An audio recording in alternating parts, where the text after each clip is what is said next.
It's a day to define who you truly are inside. What is your true purpose? How much of yourself do you have left? Is life really that bad? Do you really think it's that tough? You know, we all go through pain. We all go through pain. We all go through something. We all go through our go-through. I wouldn't have time to tell you about all the trauma that I went through in my life. But I just figured since I went through so much trauma, I might as well use the trauma to make all my dreams become a reality. You just have to do it. You have to go. You have to take that first step. You have to push. You have to drive. You have to strive every time to get a little bit better. You have to strive not to fall prey to your own doubts and insecurities. What is it that gives your life a sense of meaning and purpose? Because once you find that, it puts you in your power place. See, if you know what your life work is, I encourage you to start working on it. If you can't do it all at one time, do just a little bit of it.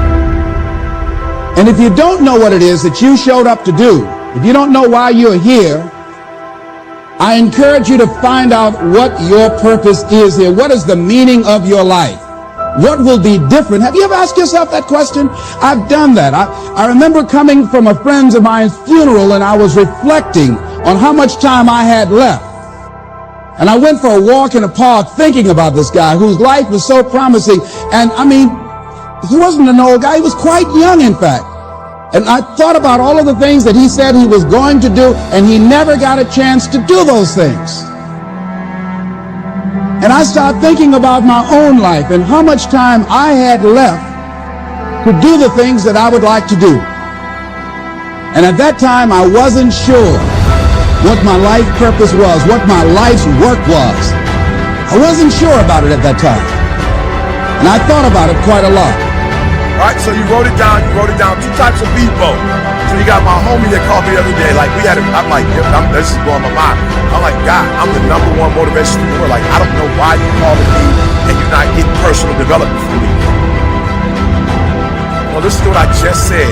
This is my best friend in the whole wide world. This dude, very close. Like, this is the dude I trust with my wife and my kid. Like, this is the person that my dreams, like, he helped me with my dream.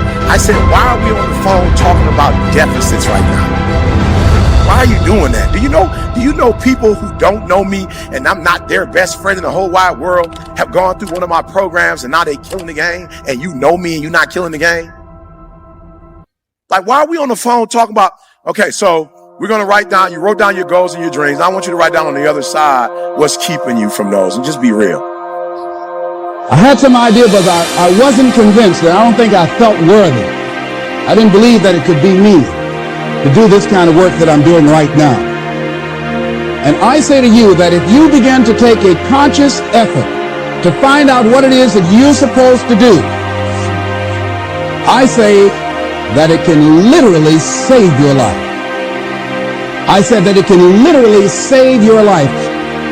85% of the American public, according to recent studies, are going to jobs that they hate, working on jobs that do not challenge them.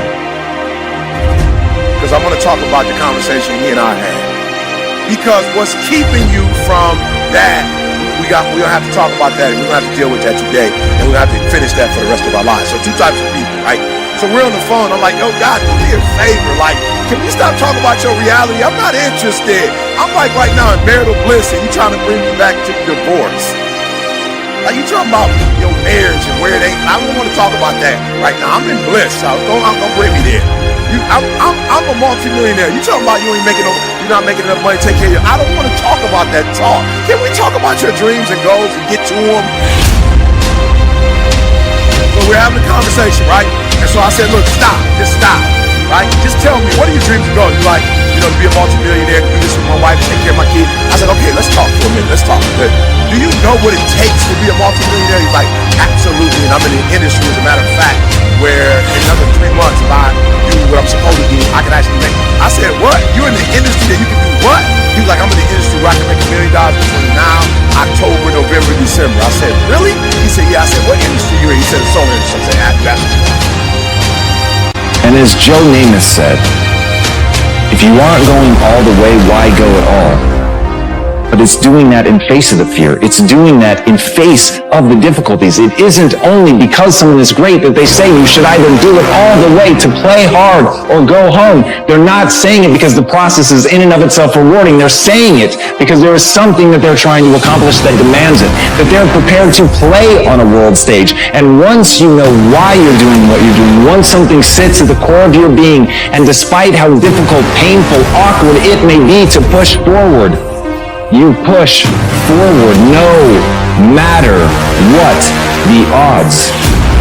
And as Hannibal said, one of the greatest military leaders of all time, I will either find a way or I'll make one. And he said that as he was getting elephants across the Alps.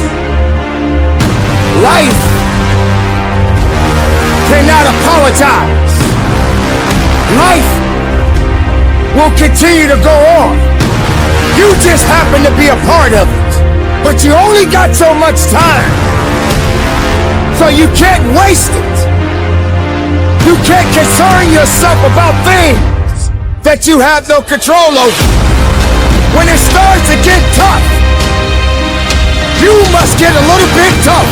You must understand that you are not the only one in this world that's got a story to tell. The stage is set, and it's time to rock and roll. You are walking into an arena, and you must be ready to work. There could be no weakness. There could be no excuses.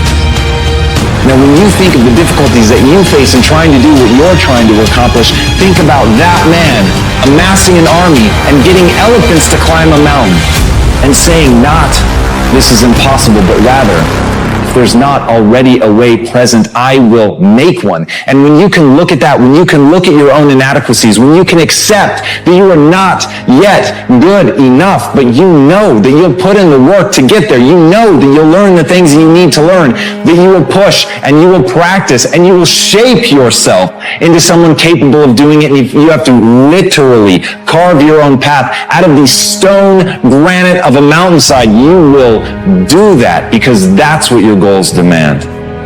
And when you're prepared to do whatever your goals demand, you will accomplish whatever you set your mind to. The application and how you apply it will determine the outcome of your success. This place of business, you cannot mess around and play games with it. This place of business is where you pay your dues. You earn your keep. You do what's necessary to push every rep, because the repetitions are gonna come down on you really hard. For every rep, there will be a significant story to tell. Will you be able to push the next rep? Will you have just a little bit more power to get the next one? For every rep tells a story about you. As Ernest Hemingway noted, the world breaks everyone, and afterward, many are stronger in the broken places. But my question is, why isn't everyone?